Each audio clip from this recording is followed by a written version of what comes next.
Ian Manuel is the author of My Time Will Come. When Ian was 13 years old, he was directed by older juveniles to commit a robbery. During the botched robbery attempt, a woman suffered a non-fatal gunshot wound. Ian turned himself into the police and was charged as an adult with armed robbery and attempted murder. Ian's attorney instructed him to plead guilty and told him that he would receive a 15-year sentence. Ian accepted responsibility for his actions and pleaded guilty, but was sentenced to life imprisonment without possibility of parole. While incarcerated, he began writing poetry, which he credits for keeping him sane and giving him hope, and he also befriended his victim, who became one of his closest friends and fiercest advocates.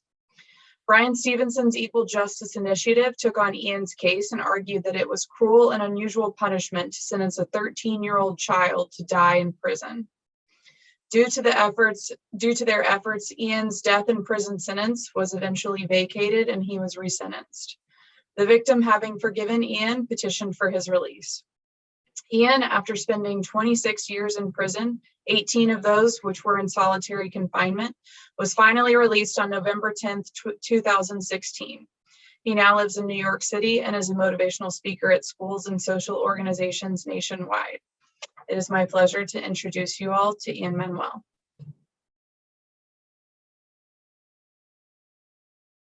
Thank you, Spencer. I wrote my book, My Time Will Come, to sort of put the system on trial, to show what they did to a child. I grew up in a place called Tampa, Florida, in a violent neighborhood called Central Park Village. And I found myself at the tender age of 13 encouraged by 4 older teens to commit this robbery. And I don't have the depth of time to go into all the details of the crime, but just say someone was hurt very bad. And I was arrested 3 days later. And I found myself at the tender age of 13 in the Hillsborough County Jail. And while I was there, I met with my attorney, and he told me he thought we could beat this. And we went to a pretrial hearing, and he put on a case for, we was having a motion to mitigate the evidence, and we lost. And after we lost, he came to me. He said, Ian, I don't think we can win anymore, and I want you to plead guilty.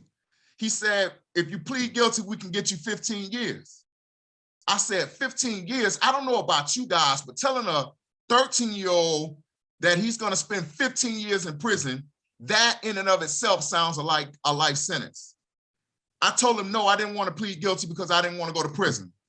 He told me that if I went to trial, I was going to make the judge mad and he was going to give me life.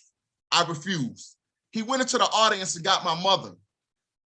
And I thought when he was talking to my mother, I thought about all the times that my mother had told me to do something and I did the opposite and ended up reaping the benefit and the consequences of my actions. My mother came over to the side of the jury box where I was seated because I was a juvenile, and she said, baby, listen to your lawyer. Plead guilty, do it for me. And I did.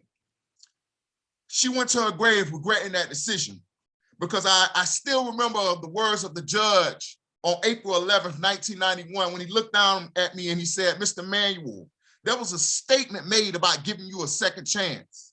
However, for some crimes, there are no second chances. So for the crime of attempted murder, I sentence you to the rest of your life in the Department of Corrections. And for the crime of armed robbery, I sentence you to life. For the crime of attempted armed robbery, I sentence you to 15 years. These sentences are to run concurrent. However, for the crime of attempted murder in the second degree, I sentence you to life probation. And this sentence is being imposed in case the Department of Corrections should, for whatever reason, ever release you. I was sent to prison and placed in solitary confinement on my first day in prison because of my age, not because I did anything wrong. For 3 weeks, I was kept in solitary initially at the reception center. They couldn't find any clothes big enough to put on my body. And then they sent me to an adult prison in general population and given all the responsibilities of an adult at 13, and I rebelled. I would walk on the grass when I should have been walking on the sidewalk. I would be in unauthorized areas and places I shouldn't be. I would get in fights. The officers would yell at me, I'd yell back. And I found myself accumulating what they call multiple disciplinary infractions, and they sentenced me to long-term solitary confinement. And what long-term solitary confinement in Florida means is that you're kept in a cell 24 hours a day, 7 days a week. It's not like the movies where you get out 1 hour a day for recreation prison. No, you're let out of your cell for showers, and that's basically it. And sometimes they let you out for TV privileges if your room is perfectly clean and perfectly with no knots in the sheets, and it's just crazy. And I was tortured in solitary. I was gassed with high-powered chemical agents. I was injected with psychotropic medication I didn't need. I was stripped of my clothing and left for dead in cells, freezing. But through all of that, I discovered poetry. Many of you might remember my lawyer's book, Just Mercy, by Brian Stevenson. It's where he introduced me to the world with my poem, Uncried Tears, in the book, Just Mercy, in the juvenile section of his book. I discovered poetry when someone sent me Tupac Shakur's book, The Rose That Grew from Concrete.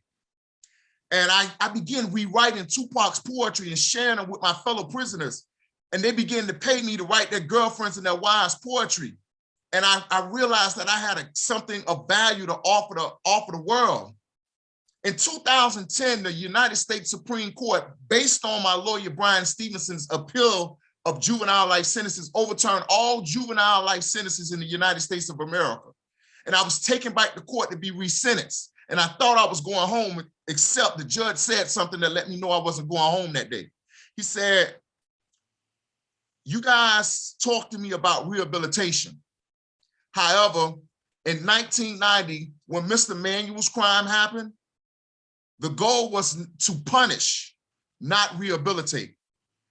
And so in place of my life sentence, he went in his chambers and he deliberated, and he came back out and he re-sentenced me to 65 years in place of my life sentence. Yeah, 65 years. And I'm not an anomaly. All across the United States, children are being resentenced to astronomical numbers.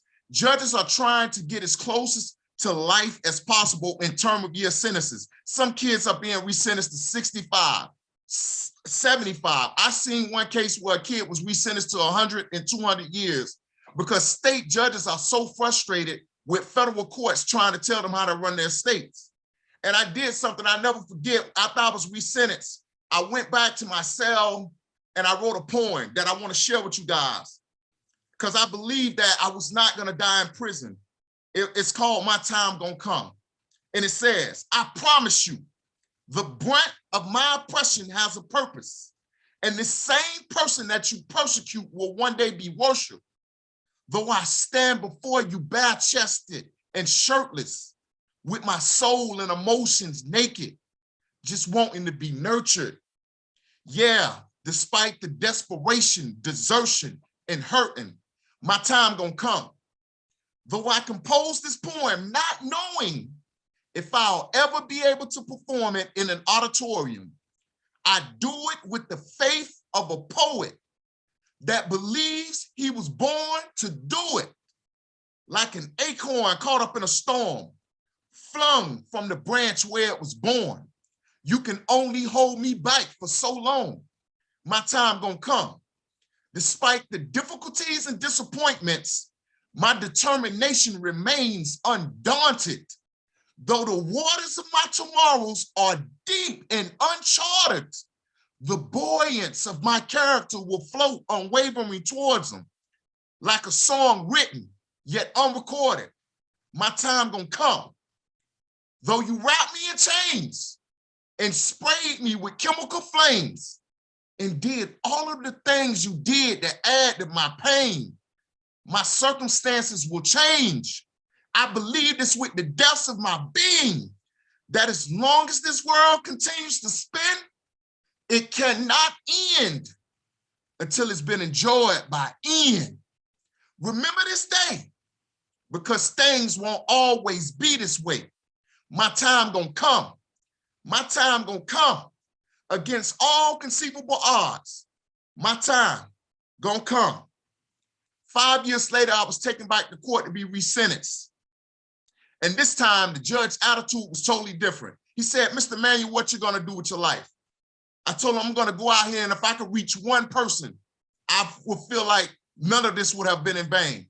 I was released November 10th, 2016, after 18 consecutive years in prison and 26 years, 18 consecutive years in solitary and 26 years in prison. Since I've been out, I've written a book. My book has been picked up to be turned into a movie. I've been traveling the country speaking. Butler University has kept me like a best kept secret. They brought me 3 to 4 years in a row. The way kids and young adults respond to me and my story and my poetry, it's so fulfilling. It makes me feel like what I went through was justified in a way that I can help others not travel down the same road that I've had. And it's pretty important in today's society that my story is shared with the broader audience. And I enjoy telling kids. The kids come up to me after every time I speak, and they say, Ian, can you please just share with us how you made it through? And I don't really have an answer except it was God, man. That's the only thing that kept my sanity and kept me going for nearly 30 years in prison. And I encourage you guys to buy a copy of my book. My time will come. Share it with your kids and your audience. And I love and look forward to speaking to you guys in person at your universities. Thank you for having me.